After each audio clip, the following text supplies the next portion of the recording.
Remember that Star Trek episode where they encounter Apollo, and it turns out Apollo was real, and that the ancient humans had worshipped him as a god, and apparently all the other Olympians, Zeus and all that, were real too.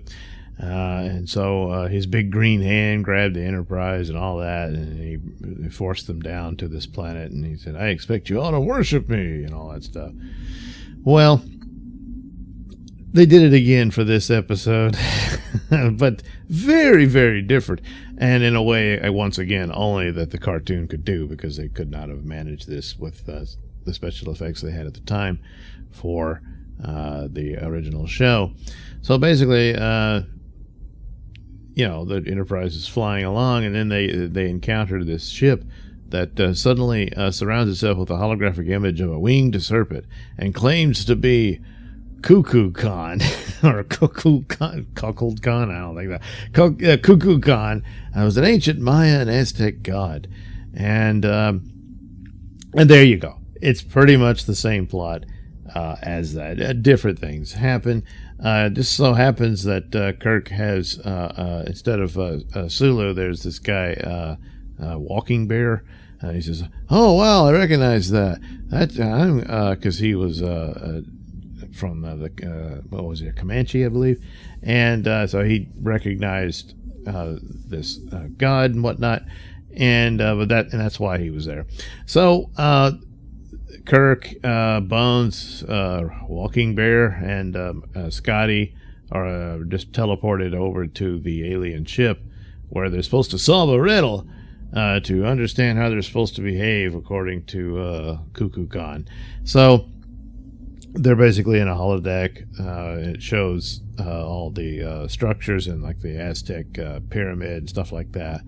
And they figure out they're supposed to direct these solar beams at the top of the pyramid, and they do. And then, you've solved it, and all this stuff. And that basically the snake just wants them to be his servants.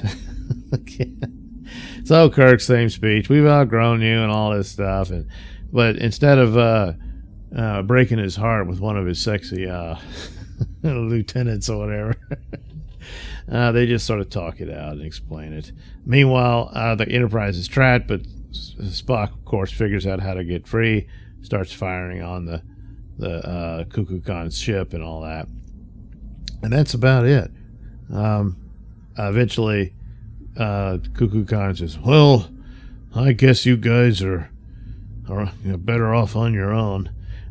He has a bunch of cages in there with these alien animals and stuff, and that's part of how they escape. They end up releasing them, and one of this big kitty cat fights with Cuckoo Khan. But then Kirk gives it a tranquilizer so it doesn't kill Cuckoo Khan, and so Cuckoo Khan is like, "Well, I guess you're not really in need of my help anymore," and so he lets him go, and that's about it. I mean, what else you got to do? The deal was the animals were all in these cages, but they were living inside these fantasy worlds with, I guess, the holodeck technology or what have you. So they just sat there, but the cages were just these boxes. It's like they had no idea they were just sitting there. So when the big cat gets out, I'm thinking, I don't know, he probably wouldn't have been able to move. He's just been sitting there all that time, but he did. So but I guess Cuckoo Khan's idea was for Kirk and crew to get in those cages too and live out their lives in these fantasy worlds under his direction or something. I don't know. But the thing of it is the Mayan temples and pyramids and all that stuff, they certainly look similar to the ones that they were presenting in the show, but the idea here is they never figured out how to set up the signal to bring Cuckoo Khan back. Yeah.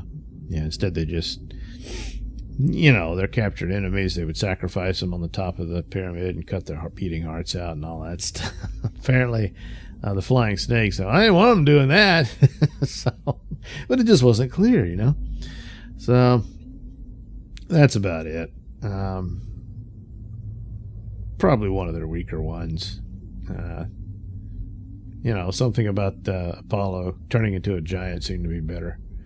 But But yeah, it's kind of the same plot about, hey, the gods could have been aliens. And that's pretty much what you got here.